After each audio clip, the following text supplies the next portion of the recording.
چۆن خۆمان پارێزین لە سحر، لە جادو بازان، لە چاوپیس، لە حەسوود، چۆن خۆمان پارێزین. رسول الله صلى الله عليه وسلم فێرمانەکە بەرنامەی ئیسلام بەرنامەیە کە هەموو شتێکی تایە کە خێری مرۆڤایەتی تیابێ و هەموو شتێکمان بۆ ڕوونەکاتەوە کە شەڕ بێ بۆ ژیانمان لە دنیاە و ژیانی ئاخرەتیشمان. خوای تعالی لە قورئانی پیرۆزە ئەفەرمێ وننزل من القرآن ما هو شفاء ورحمة للمؤمنين. يعني قورئان شفاية رحمة بۆ ئەو کەسانەی ئیماندار بن، لەبەر ئەوە باشترین شفا بۆ ئەو جۆرەشتانە بە تایبەتی سحر، جادو، ئەوانە باشترین شفا قورئانە. باشترین شفا قورئانە. قورئان هەمووی شفایە، بەس بە تایبەت هەندێ ئايات و هەندێ سورەت و هەندێ ئايات جەختی زیاتر لەسەر کراوە، جەختی زیاتر لەسەر کراوە.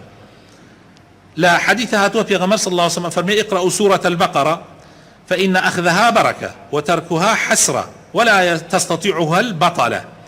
أفرمي سورة بقرة بخونا، سورة بقرة هر كسي وري بقريتو بخونا براسي بركته، هر كسي تركيب كاقواب پناممده حسرة ندامته وساحر جادو بازان توانايان بسر سورة بقرة يانية.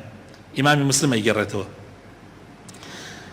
لحديث هاتوا في غمرة فرمي صلى الله عليه وسلم دو آيات بسرا دابزي وأنزل منه آيتين، يعني دو آيات لسورة بقرة ككوتعيب آيات كاني سورة بقرة آيات 285 و 286 أفرمي لهر معلقة بخوين ري سير شو إتر الشيطان نزيكي نابيتوا.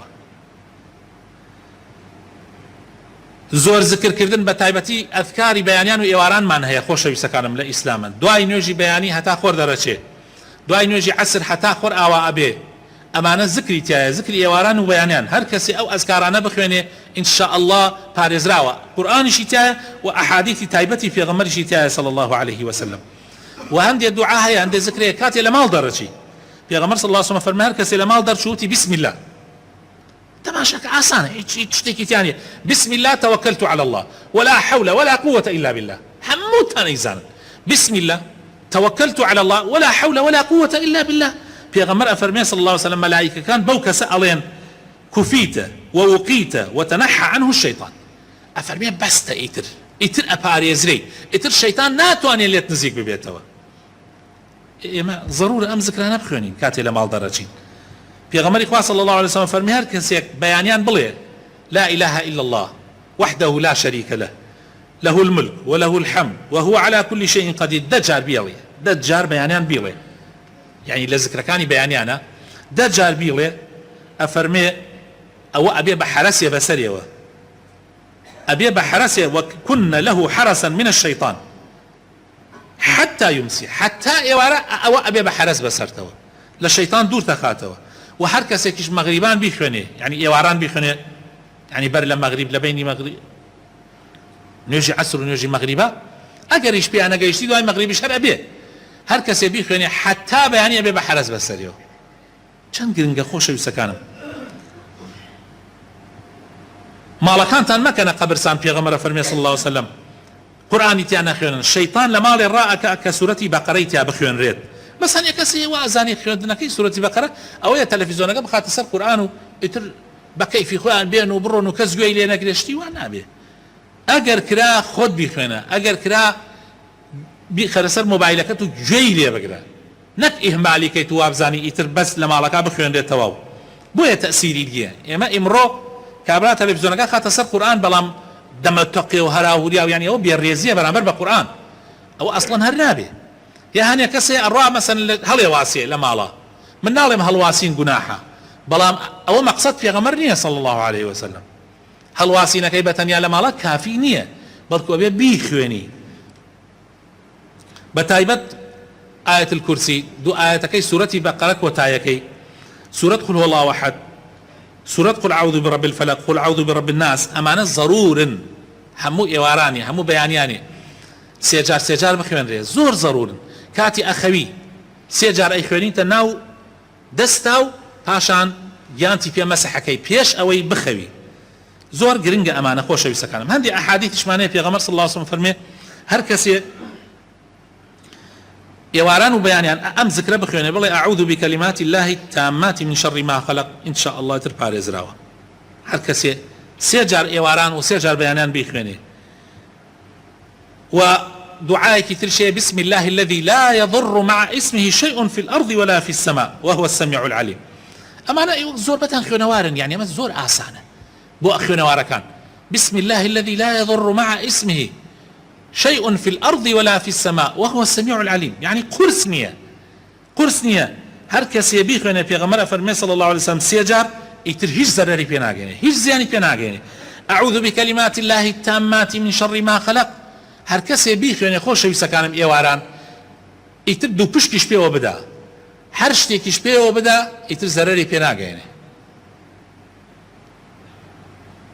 ئەمجا خواردنی حەوت خورما بەیانیان کە لە خەهۆڵەسی حەوت خورما ئەگەر بۆت کرا خورمای عەجوە بێ ئەوە چاکترە ئەگەر نەبوو هەر خورمایەکی تر ئینشاءڵڵا تر نە سحر تەئسیرت تێکا ئەو ڕۆژە نە چاو ئەو جۆرە نەفەسی پیس و ئەمانە تەئسیرت تێ ناکە.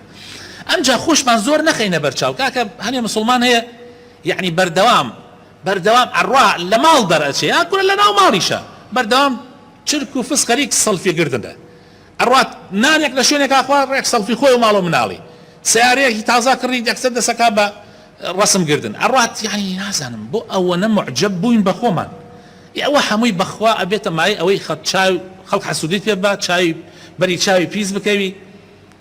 ئیمامی عوسمان بینی مناڵێکی زۆر جوان لەگەڵ سەحابەیەکە مناڵێکی زۆر جوانی بینی فەرمووی ئەم مناڵە ئەوە مەگەڕێنە ئەگەر حتا دەریشت کرد لە ماڵ شوێنێکی ئاوا ڕەش بکە ناوچوانی ڕەش بکە بۆ ئەوەی بەری نەفەس نەکەوێ.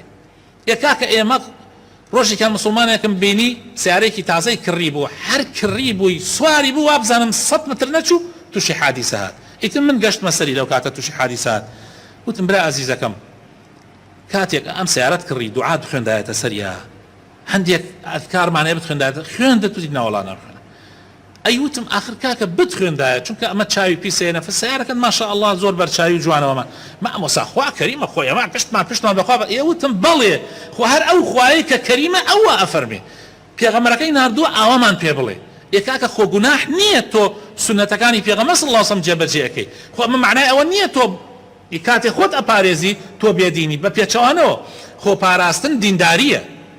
خۆپاراستن دینداریە ئیسلامەتیە عەقیدە پاکیە بەڵام بەو شێوازەی کە لە شەرع هاتووە بەو شێوازەی کە لە دینە هاتووە نەک بە شێوایەزێکی ناشەرعی نەک هەر تۆزێ کچەکەت یان کوڕەکەت یان کەسێک شتێکی لە ماڵە یعنی تۆزێ تێک چوو یان وەزعی تێک چوو یەکسەر بڕۆی بیخەیتە بەردەستی جادوبازێ بەناوی ڕوقیەوە.